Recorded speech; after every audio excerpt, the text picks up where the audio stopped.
Good afternoon, everyone. My name is Margaret Mueller. I'm the president and CEO of the Executives Club of Chicago. I've been looking forward to this program today. I want to thank you all for joining us. Before we get started, we're going to give everyone a minute or two to settle in. I see a bunch of people coming on. So while we wait, you have a chance to hear from our presenting sponsor of today's program, KPMG.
Thank you, KPMG, for being our presenting sponsor for today's program, as well as our other sponsors. I'd like to thank Discover, Mesero, PwC, and Sidley as well. Thank you for all of your support.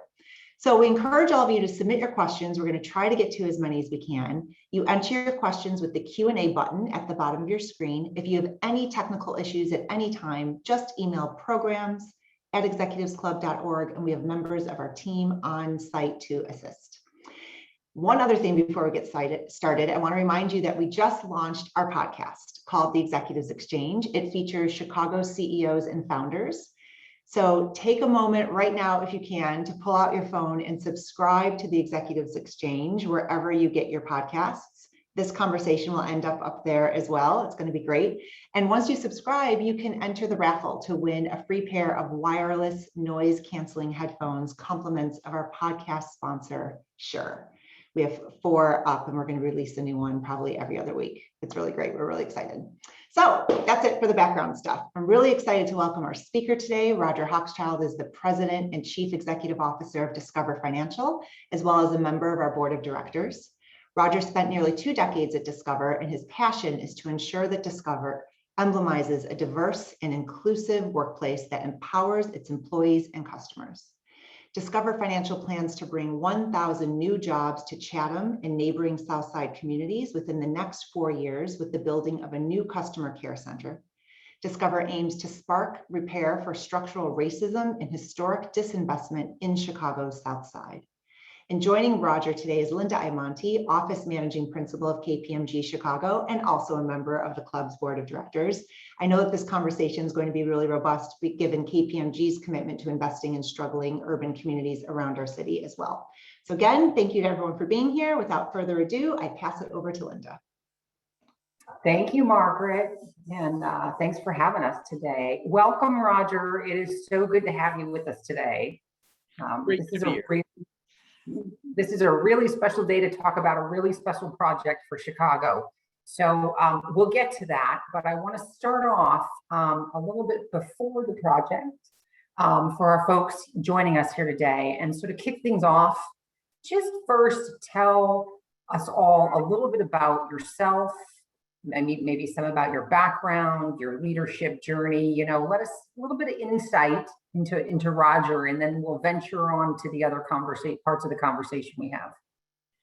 Sure, really happy to, Linda. But before I do that, I really want to thank Margaret and the Executives Club of Chicago for the chance to be here this afternoon. And Margaret, to you and the team, I just want to say what an amazing job you've done, not just to keep momentum, but to build momentum for the club during the pandemic. And Linda, thanks to you and KPMG for being the presenting sponsor of this event. I'm really looking forward to our conversation and to taking some questions. In terms of my background, nothing too exciting. I grew up in San Francisco, went east to college at Georgetown, and after somewhat uninspiring academic performance there, I went into investment banking. Did that for 2 years, was ready for something new. And so I went to get my MBA at the Amos Tuck School up at Dartmouth. And still not knowing what I wanted to do, I went into strategy consulting and happened to be assigned to projects with American Express. And so that got me into the world of credit cards. From there, I left to go work for a company called MBNA in Wilmington, Delaware, was there for a couple of years. And then my boss got recruited away to run Discover. And he asked me to come join him running marketing here in 1998. And so I did that and have been here ever since. Other than a couple year stint, we were at that time owned by Morgan Stanley. So I went to work for Morgan Stanley for a few years as chief administrative officer, but came back to Discover as president and did that from 2004 to 2018 when I became CEO. So I love the company, really passionate about it. Beyond that, married with 3 kids, all of them out of the house, although they have been coming and going from the house, of course, over the past year. The one thing I would say is I have a second job. On weekends, I work in my wife's bookstore.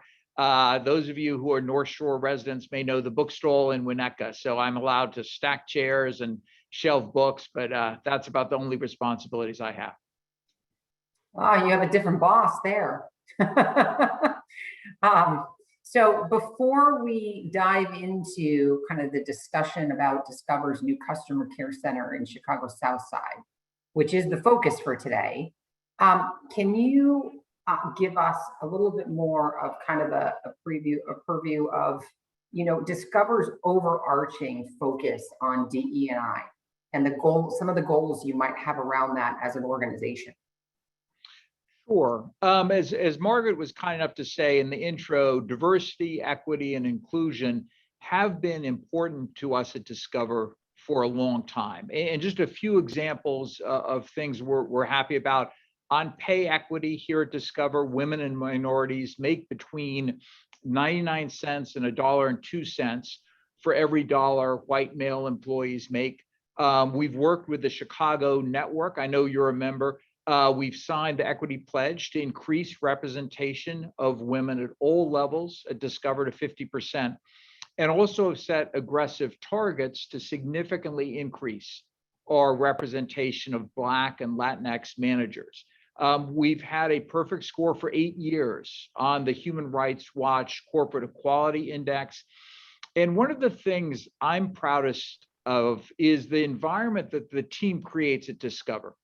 On employee surveys, we do really well on inclusion questions such as, I can be myself at Discover without worrying how I'll be accepted.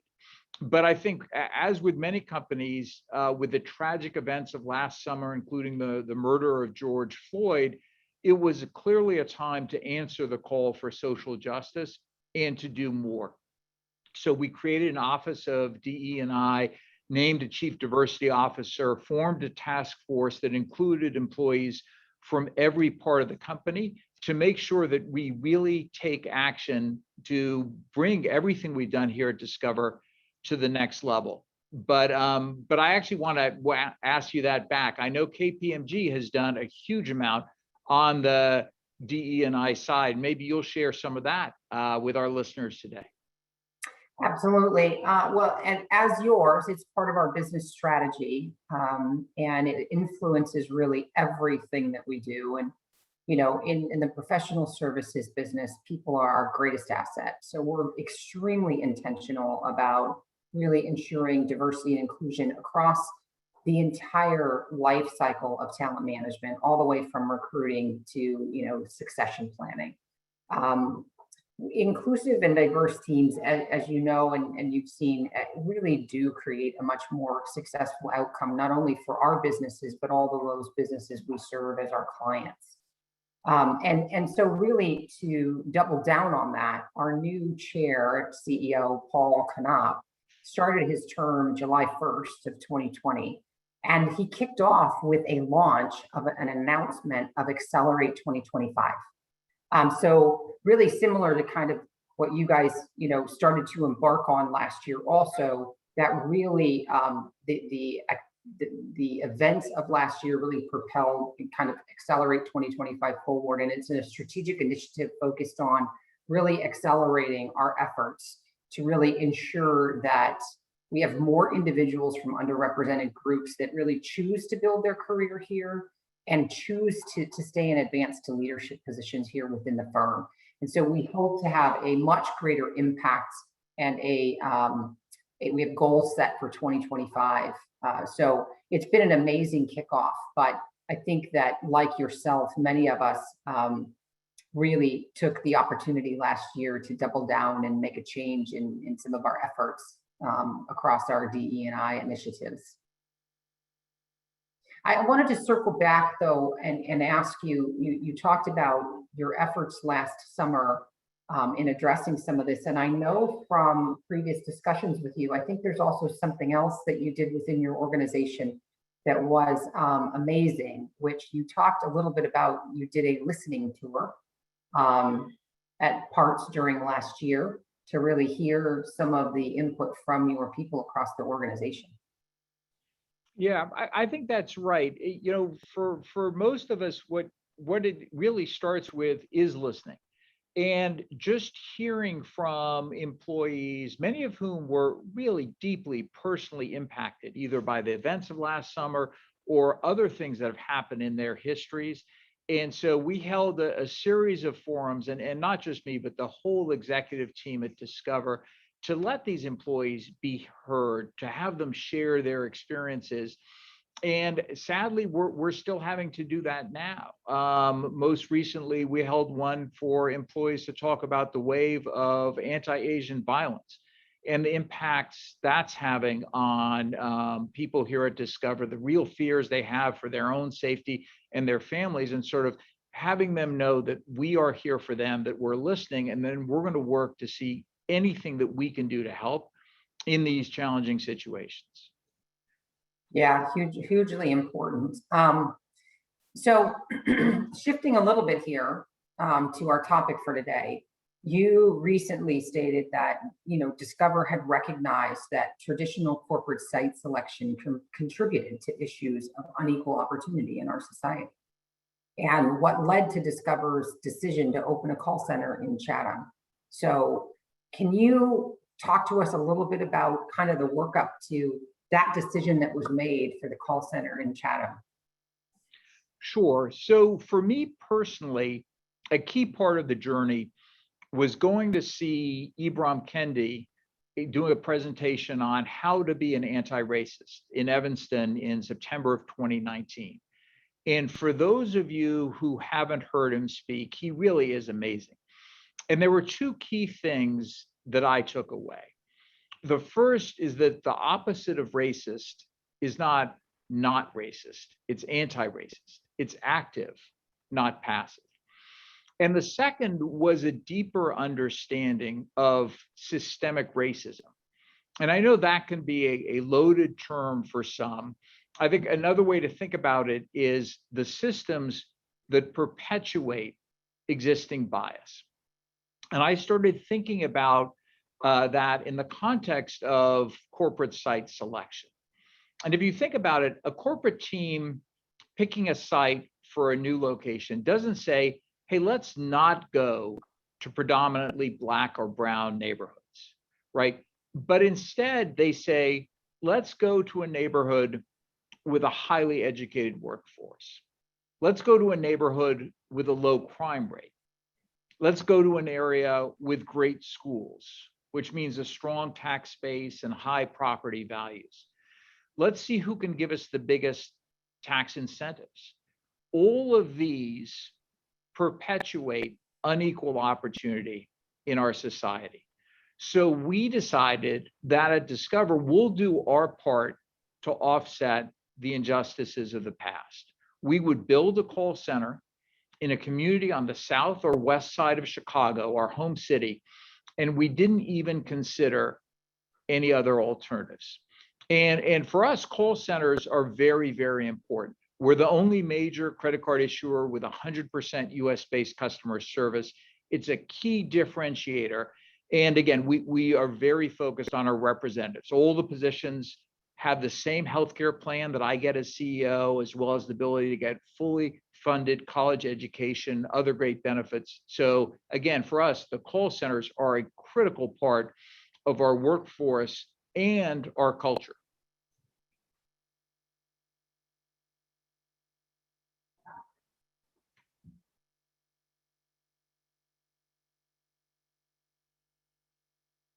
Oh, I thought we froze for a minute there, Roger, but we're good. Looks like we're good. Um, you know,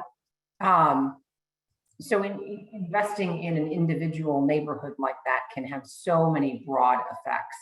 I know you and I had chatted that KPMG last year also did very similar through United Way's Neighborhood Network, where we determined that we wanted to have a bigger bang in one neighborhood and really have a deeper impact, and so chose to centralize a lot of our investment with Chicago Public Library, CPS, a number of our partners into the Auburn Gresham area. So I think that you really can start to have bigger and broader impacts on neighborhoods when we do centralize. So let's dive in a bit to the Chatham community. What's the community response been? The community response has been just great. Elected officials and nonprofits have been enthusiastic. And I think one of the things that helps is we have a center director who is a South Side native. Juatis Gathings worked for Discover for 10 years across all three of our call centers, but grew up in Roseland and is really excited to be coming home and has already established great relationships with many community leaders. So she's done a lot of outreach. And in fact, we're taking their input into account as we design the facility, because part of it will be available for use by the community. But maybe back up in terms of how we picked Chatham. There were a lot of different areas we looked at, and Mayor Lightfoot's Invest Southwest initiative, helps point everyone at neighborhoods that are most in need of opportunity. We also got a lot of help from the team at Blue Cross Blue Shield, who had made a similar move a few years back and were very generous with their time. But, we picked Chatham. It's within 1 mile of 3, and within 3 miles of 5 of the mayor's 10 Invest Southwest communities. We found a central location near busy cross streets. It's a really wonderful community with passionate people, dedicated businesses, a real focus on economic revitalization. And then one of the things we also looked for was a suitable facility, right? So that we could quickly start construction, hire employees, and make an impact now. And certainly we found a great landlord and partner in Leon Walker.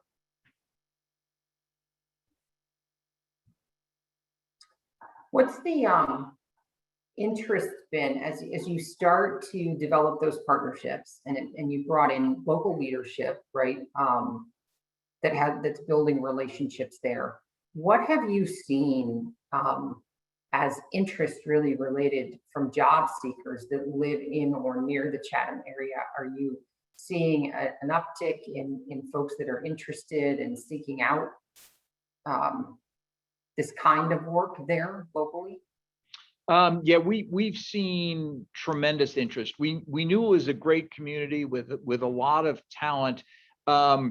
For the 21 leadership positions, we got 1,300 applications. And we were 21 for 21 in terms of acceptance of the offers we made. We've already seen 400 applicants for our first set of call agent roles. And one of my fellow CEOs in financial services bemoaned the lack of diverse talent. I think he was just not looking in the right place, because the level of talent we're seeing is outstanding. It's as good or better as what we see in all of our other locations. They're excited to have opportunities that are right in Chatham with no long commutes. They're excited about helping bring jobs to their community. So again, we also think this will be a pipeline of talent through the rest of Discover. And we've had executives start working literally on the phones that now manage thousands of people. So we think this can be a pipeline, not just for the Chatham location, but over time to other jobs at headquarters as well. And you know, you think about when we move a center to a location like that and you centralize that size, the number of people, the exponential impact you will have just on the community and the food service and other things that are around there, you will also start to impact in a very positive way, bringing all those folks together in a centralized location there. So it really starts to grow the overall neighborhood impacts that this might have and this could have, right? Each location we set up, each office or center we open always has its own unique culture and needs, kind of based on, some of it based on geography, some of it based on what we do in that center or that business location. So what are some of the things that you are approaching differently with this site? And I've heard you mention a few things, right? You know, you're making sure that a lot of the talent is local, your leadership is local, but are there other things that you've done differently in approaching kind of the buildup of this site? That's a great question. One of the best things about this is it is making Discover a better company, because the work to get this site ready is making key functions throughout the organization evaluate their practices and to ensure we deliver on diversity, equity, and inclusion. And we've learned a ton already, you know, making sure that through the site selection process, as well as the contractors we hire, are undertaken with a DE&I lens. We're modifying our recruiting and hiring practices, employee training, and making sure we have the ongoing employee support for things like daycare, transportation, safe walking, and more. Developing partnerships with community-based organizations that will provide wraparound services for our employees, with a focus on job training and the well-being of employees. So we want this center to be a model for how we operate in the future. And again, it is changing us. Yeah, it's a perfect example of how we can do the same things over and over again that are built into the system, not really being aware or recognizing the outcome that produces and what is systemically built into those things, right? And I think that, Roger, this is just such a perfect example of taking a business initiative and looking at it through an entirely different lens. And it started from when, you know, you stepped back and said, let's not look at it through the same criteria. Let's not pick a site based on the same criteria.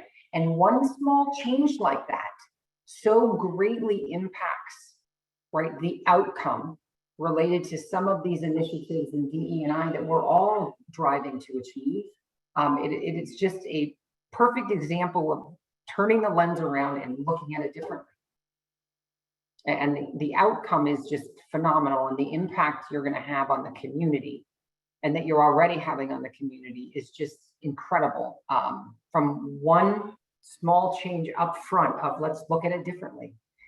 You've already mentioned some of these, but are there some other key learnings that you've had so far? I mean, I think you've talked a little bit about it's a key learning just in, you know, every step we take, we're learning as we go that we need to look at things a little differently. But what are some of the biggest aha moments for your team and for you? So I think one key learning, virtually every step of the way, it's reinforced the decision we've made. And it's something I've become very passionate about. Bringing jobs at scale to these communities is something that only large corporations can do. Right? The government can provide money or training programs, but bringing, you know, in this case, 1,000 jobs requires the commitment of big corporations. And that's something we're lucky enough to have quite a few of here in Chicago. And there's a real difference with jobs in the community. And it took an adjustment. We've got a great facilities team. When we started this project, they kept bringing us ready now locations in River North or elsewhere. And we said, no, we actually want to be in the community. And the process has reinforced that. When I was down there to announce the site, I spoke to the owner of a nail salon across the street, and she told me how excited she was to have jobs coming to the neighborhood. One of the coaches we hired in the entry-level managers talked about how he could be a much better father for his daughter because without an hour and a half commute, he could pick her up at daycare and be much more present in her life. And the things that some of us take for granted, right? Being able to volunteer at school or at church, being part of the community are all much easier when your work is close. We also want to make sure, and we've learned that you want to be a good neighbor, you want to be part of the community. So we've already started focusing our corporate philanthropy on our new neighborhood. So we worked with Conscious Alliance and Social Works and Taste of the Homeless to give away 1,500 meals for Easter. We're going to be working with Cradles to Crayons to do 50,000 backpacks for students for back to school. We've already signed up with a partner we've worked with for many years, Kaboom, who builds playgrounds, to build one at a school a little more than a half mile for our center. So being in the community is, we thought it would be impactful, and it truly has. The other thing, it's been a key learning for me, which I shouldn't have had to learn at this point in my career. It really helps to have a great team. And so, one of my partners here at Discover, Andy Eichfeld, has been a tremendous leader for this. Matt Johansson, another one of our executives, so many more. The whole team here at Discover has embraced this, and that's been a key component. And then finally, I would say we tackled this just like we did any other business problem, right? You focus on what you need to do, you focus on execution. If issues come up, you problem solve around getting there. And so again, couldn't be more excited about the progress so far, realizing that there's still as much we have to do. In all the learnings that you've had, what advice would you have for other companies that are considering kind of a similar direction? It might sound overly simplistic, but I would say just do it, right? Pick the goal, tell your board that you're going to do it, burn the boats on the beach and be 100% committed. And that's what we did. The entire team at Discover embraced this. We signed up for the goal. Some were a little more skeptical up front, but we have we borrowed it from Amazon, that whole kind of disagree but commit. Everyone committed to this. So I think it takes that intensity of focus, but you'll be amazed at how the entire organization will rally around it. So, we got a lot of help from Blue Cross Blue Shield. We'll advise and help anyone else who's interested in doing this. The entire Chicago community can work together on this, but I would say, just do it.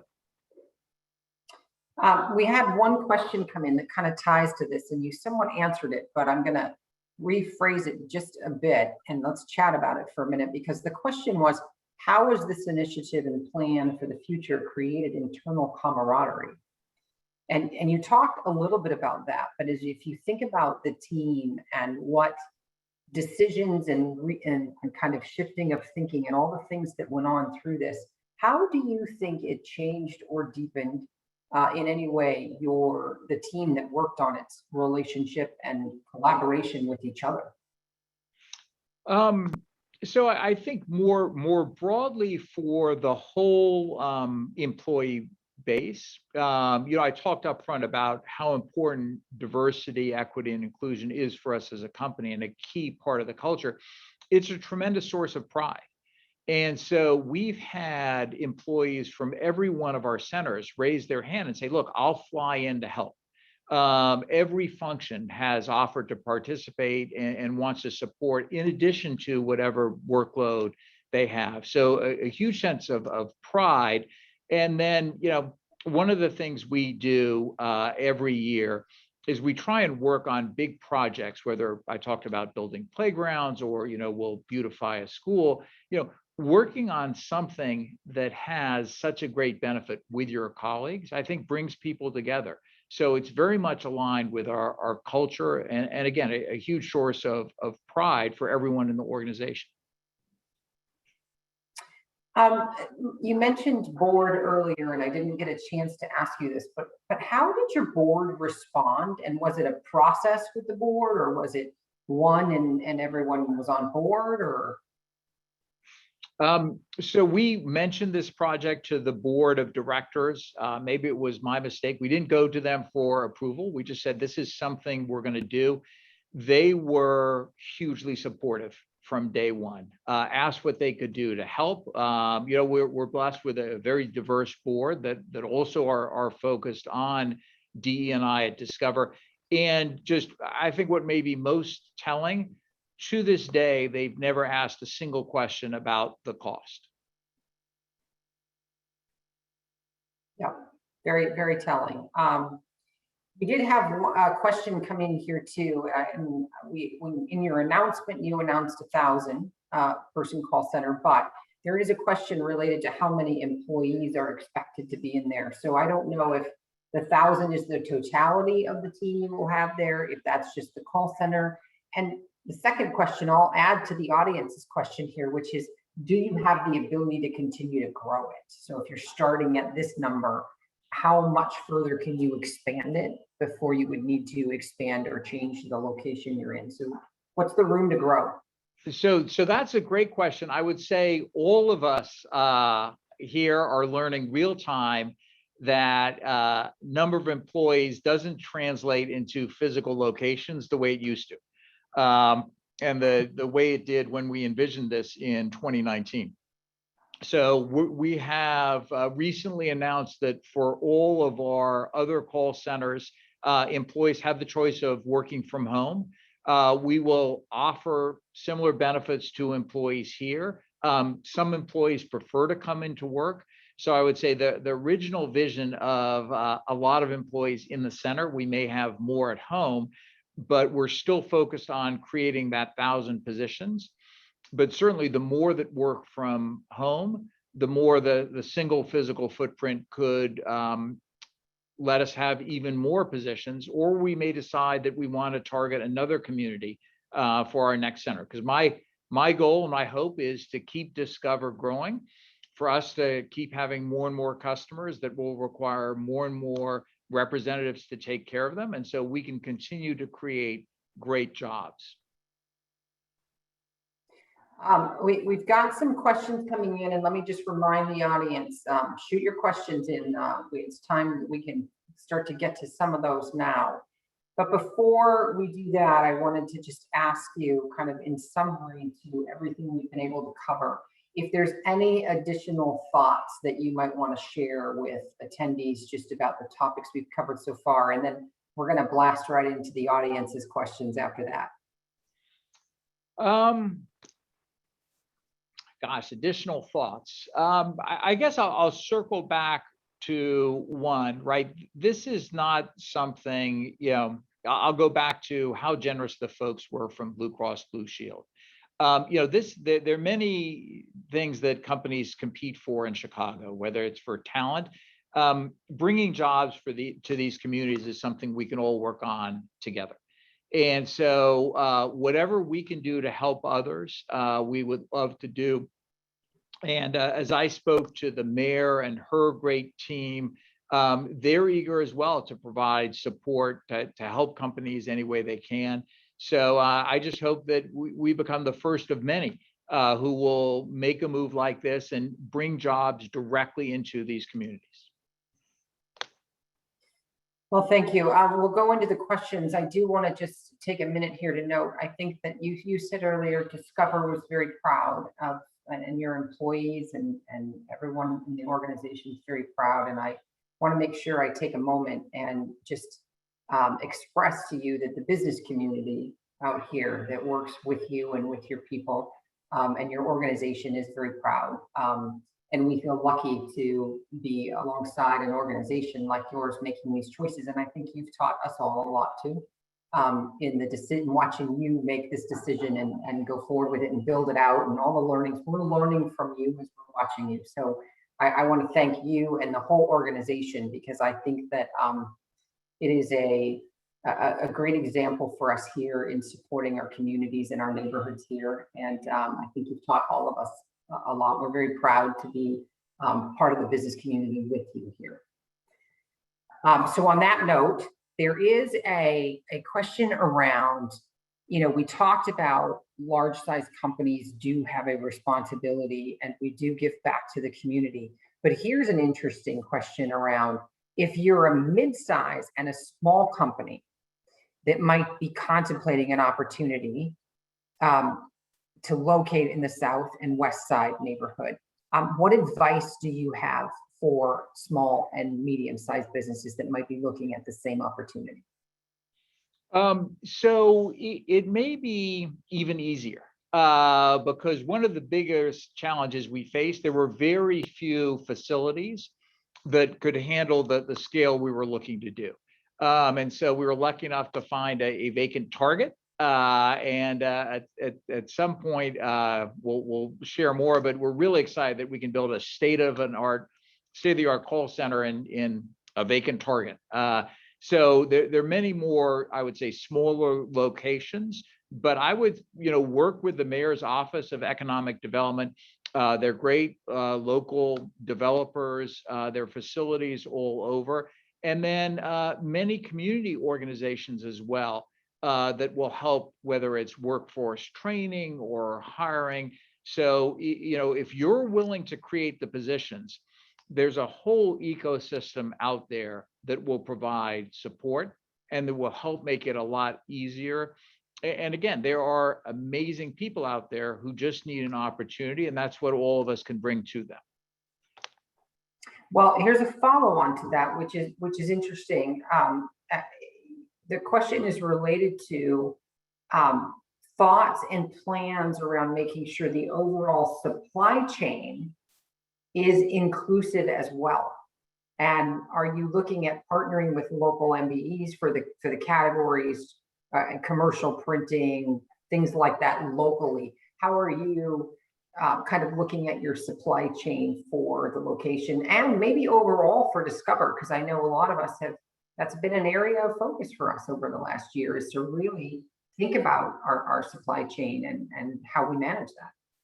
Yeah, so that's a great question. My guess is every company here is working in some way on increasing the diversity of their suppliers. We've learned a ton through this because it's not as easy as just putting out an RFP. We've had to do training with vendors who traditionally don't do RFPs or don't respond to big corporate RFPs. We've had to think about, can we break the work into smaller pieces so that it isn't just the largest vendors that can apply and get contracts with a big company. And so we've set a goal of having at least 75% of the spend be with minority-owned businesses. I am hopeful that we'll be able to hit it. So everything from the PR firm that we use to announce this center's location to ongoing food service, both from the construction as well as the ongoing center, we want to make sure that we're leveraging companies that are also in the community. Yeah, and this question kind of jumps back to something we were talking about a few minutes ago, which is an organization making this move and smaller versus larger organizations. This question kind of took it a different direction, which is not the size of the organization, but the level you are within the organization. So the question is around how do you have an impact if you're not the CEO? So how do you drive this change if you are in a different role in the organization? Yeah, that's a really good question. maybe the answer is spend some time with the CEO and talk to her or him about what the company is doing, and see if you can build enthusiasm that way. There are many other ways to get involved with different organizations that serve these communities. I've been on the board of Metropolitan Family Services. So there's always more that I think we can do as individuals in terms of volunteering our time. But I would say become a key part of the diversity, equity, and inclusion team in your organization and start asking those questions in terms of what are we doing to bring jobs to these communities. Well, and that, talking about bringing the job in, one of the questions here is related to, what does your talent development process look like in your call center? And you talked about it a few minutes ago, and you and I had a chance to talk about it before today's call, which is kind of the process and the experiences that people can go through, starting in the call center all the way through. But how have you developed your talent strategy around this center and then providing opportunities for those coming into this center in the future? Yeah. So, we hire thousands of representatives a year. So we have a very robust HR organization with recruiting and training and development, not just as part of onboarding a new employee, but also we look to promote from within. So a career path from, entry-level representative to coach to team leader to department manager. And again, we have executives who are very senior within the organization who started working on the phones. We also want to make sure that we're meeting the needs of the community here. And so that's why we've worked with people like Skills for Chicagoland's Future, Purpose Workforce Solutions, who understand the specific needs of this community and can make sure that we're offering the right services. And then finally, what I'd add, a few years back, we launched as a benefit that will pay for every employee for the full cost of a college education.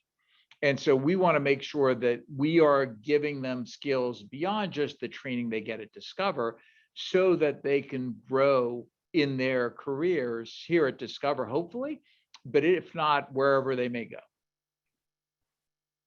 Phenomenal program. This is shifting it around a bit, but an intriguing question, and I love the fact that someone put this through, which is, how do we change the perception in corporate America that building in Black and brown neighborhoods is risky or a charity, rather than just good business investment? That's a great question. For us, it seemed obvious, especially sort of as we've reflected on the biases. And I do think, to circle back to the events of last summer, it's very hard not to step back and feel that this is a special moment where you don't want to look back and say, I didn't do as much as I could. That we all need to do more to, make up for centuries of racism and bias. So it is a time to lead in. But I think for us, it was just the confidence that this is going to turn into a great business decision. That true belief in diverse talent and some of the things you mentioned in the beginning, that diverse talent makes an organization stronger. Here is a chance with one decision to change the entire talent makeup of the organization. And so, if you value diversity, it's hard not to think that will pay off in many ways. Thinking about success, thinking about 10 years down the road, this question came in related to how are you planning to measure that? And then I think the second part of that question, which is very interesting, is what is your view of what success is 10 years from now? I think there are a lot of traditional measures of success that we use for our call centers, right? The phone customer service, even in this age where everything is digital. When I talk to Discover customers, usually the most distinctive thing about their experience with Discover compared to other financial services companies is the representatives and the great customer experience they provide. So success, starts with that in terms of the team there doing a great job taking care of our customers. Certainly, we'll look at traditional metrics around employee retention, right? We don't want to just hire people but not have them stay. We want them to stay and build their careers. I talked about not just in that center, but over time transferring or working in headquarters or different centers here at Discover. And then, we're looking not just for us to bring jobs there, we're looking for that community to transform us. And the skills we are learning, the diversity it's bringing to Discover as an organization will make us stronger. So clear metrics around business success and what we're trying to accomplish. But also, I think as I think about the culture I love here at Discover, but that we want to make even better 10 years from now. Question came in ahead of time that I want to go to, which you've committed to the center, and you commit as an organization, like many organizations, to a number of civic and philanthropic responsibilities across the Chicago area. And the question is related to, while we all need to commit as corporations, how can corporations avoid being viewed as responsible to respond to the many, many varied requests from nonprofits throughout Chicagoland? And how can they stick a stake in the ground and say, this is where my partnerships are, and versus doing a little bit for a lot? Yeah, I think that's a great question. First, I would say I embrace the word responsible, right? Corporations, I think, are responsible to do something, but they're not responsible to do everything. And so as I think about our philanthropic efforts here as a company, a lot of it is focused on the communities in which we work and live and making sure we're good citizens there, but also around financial literacy as our flagship cause, because at the end of the day, we are a financial services company.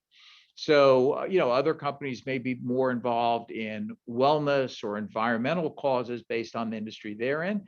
But I think, having a focus that aligns with who you are as a company is really important. And I think that helps. So there are a lot of people we turn down. They'll ask Discover for a donation or to sponsor this. I think being able to show that, well, we don't do that, but here's what we do. Helps in those situations. And then finally, I'd say from an investor standpoint, any publicly traded company that isn't very focused on ESG is missing out on, I would say, a big direction of where investor sentiment is going. And so you want to make sure that you are responsible as a company for doing your part. Yeah, I think similar to you, I agree. We are all responsible. All of the organizations out there have some, but we decide, right? There's a number of places to choose to align our organizations, things that align to our mission and our vision. And like you, we narrow down to certain areas that we really focus on.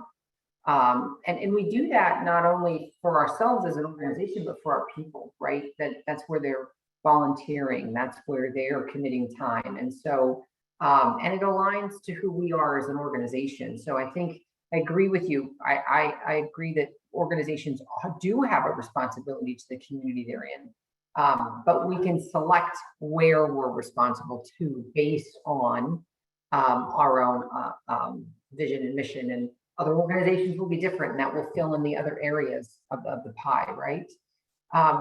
We did have one question around how Discover, so this is broader than Chatham, how is Discover coping with the COVID challenges?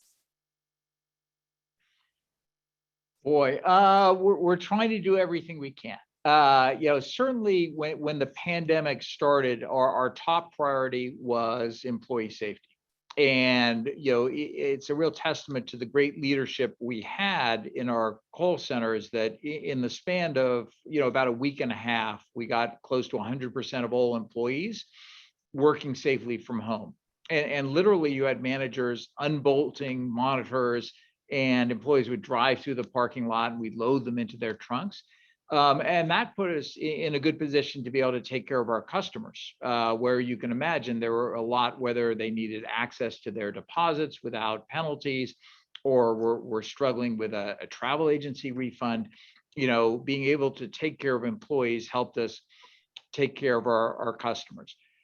As the pandemic has worn on, we've been very focused on a number of issues, from work-life balance to mental health. And so making sure that we're providing resources, emergency childcare support. And then, to one of the points you made earlier, just doing a lot of listening to employees and their needs. And so, we were lucky enough to see employee engagement go up during the pandemic, but we know there's a lot of support. And then we also want to manage the transition back to work very carefully, not put people in positions where they're feeling unsafe, not making them make decisions around having to trade off, the well-being of their families for work. And so I think as all of us wrestle with, hopefully we are getting back to more normal. What have we learned from the pandemic around job flexibility, around what keeps employees engaged and how we can work together in different ways? We want to make sure we're applying that in an environment that remains very dynamic, just in terms of, who really knows what. I'm always optimistic, but who knows what the fall will bring. Yeah. And it's clearly changed a lot of our organizations, and yours too. You mentioned earlier that the call center, you may have more people out of the call center because you're offering now for them to also work virtual. So it changes the model in which we all work going forward. And to your point, I think that we're still all discovering what the end state of that model will be. There isn't an outcome yet to that. I think it's in motion. So I don't think we have any more questions coming in. So I want to wrap up. And I think that, I can surely understand the pride your organization should and does have in this decision that you made, and the incredible impact it's going to have on thousands of people's lives, not just the people that come actually into your center, but thousands of people across the neighborhood in so many ways. And you talked about, the talent strategy you've developed and how it's impacted people personally and professionally, and the businesses in the neighborhood. And I think that I would like to leave this audience with, don't forget that Roger offered to chat with you and support any of those of us looking at some of these decisions for our own organization and having some impacts like this across the many neighborhoods, right, in our Chicago city. This is our city, right? And I think I want to thank you for that great offer. And it was lovely that you had organizations available to you to turn to. And I think we all may need people to turn to as we start rethinking and relooking at some of these things for our own businesses, right? And looking at business decisions we make through a very different lens, which gives us a different outcome. So I think wonderful time speaking with you today. Thank you so much for sharing all of the kind of insights and the learnings, and just the great kind of positive impact this has had on not only your organization, but it's about to have on a whole community and a whole group of other individuals that will be part of your organization coming up. It was an absolute honor to spend time with you today, and I was so excited for this conversation to hear more about it. So thank you very much for sharing with us and joining us today. So thanks a lot, Linda. It was great hearing about all the great work you guys are doing. And, I was lucky enough to be here, but it's really all about the team at Discover. Their commitment, their hard work, they're the ones making this happen, not me. And I am blessed and lucky to work with them each and every day. And I am so proud of them. So it's a great team. And we're all very fortunate to be in a position to have this type of impact. And again, I couldn't be more proud of the team here at Discover. Well, we send our thanks to the team too, Roger. Great. Thank you very much for joining, and we'll end our session. Thank you.